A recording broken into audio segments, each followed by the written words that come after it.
पाकिस्तान में पेट्रोलियम मसनूआत की कीमतें हमेशा से मईशत, महंगाई और आवामी ज़िंदगी पर बराह रास्त असर डालती रही हैं। आलमी मंडी में खाम तेल की कीमतों में मामूली रद्दोबदल भी पाकिस्तान जैसे दरामदी ईंधन पर इन्हिसार करने वाले मुल्क के लिए बड़े माली और मौशी नताज पैदा करता है।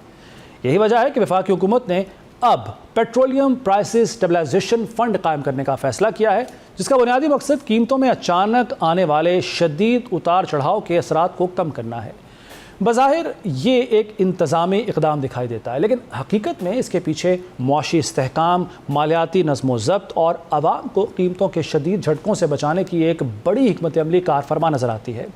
इस इक़दाम की सबसे बड़ी वजह आलमी सतह पर तेल की कीमतों में बढ़ती हुई गैर यकीनी की सूरत हाल है।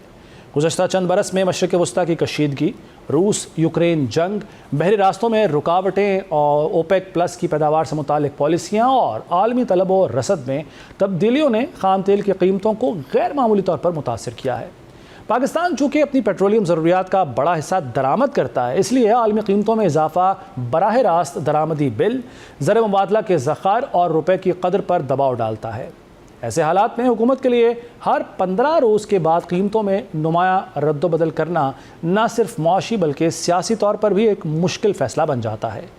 दूसरी अहम वजह महंगाई पर काबू पाने की कोशिश है। पाकिस्तान में पेट्रोल और डीजल सिर्फ ट्रांसपोर्ट का ईंधन नहीं बल्कि तकरीबन हर शोबे की लागत का हिस्सा हैं।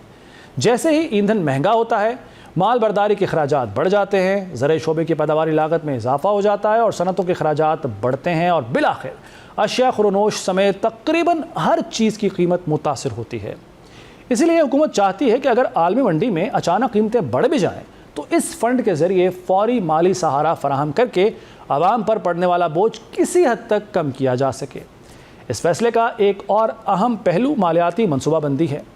माजी में हुकूमतों को अक्सर अचानक सब्सिडी देना पड़ती थी या फिर कीमतों में फ़ौरी इजाफा करना पड़ता था, जिससे बजट के अहदाफ मुतासिर होते थे। अब अगर इस फ़ंड में मुनासिब वसाइल जमा होते हैं तो हुकूमत के पास एक ऐसा मालियाती बफर मौजूद होगा जिसे ज़रूरत के वक्त इस्तेमाल किया जा सकेगा।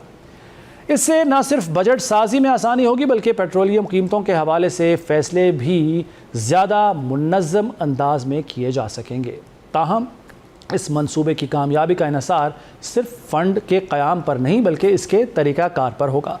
सबसे अहम सवाल यह है कि इस फ़ंड में रकम कहाँ से आएगी। अगर ये वसाइल पेट्रोलियम लेवी, इजाफी महसूलात या फिर किसी और हुकूमती ज़राए से जमा किए जाएंगे तो अवाम ये जानना चाहेंगे कि फ़ंड कब और किस तरीके से इस्तेमाल होगा। इसीलिए हुकूमत की जानिब से शफ़ाफ ऑडिट का निज़ाम होना बड़ा ज़रूरी है ताकि ये तासुर पैदा ना हो कि महज महसूलात जमा करने का एक और ज़रिया बन गया। तो देखते हैं क्या फ़ैसले हुकूमत करती है।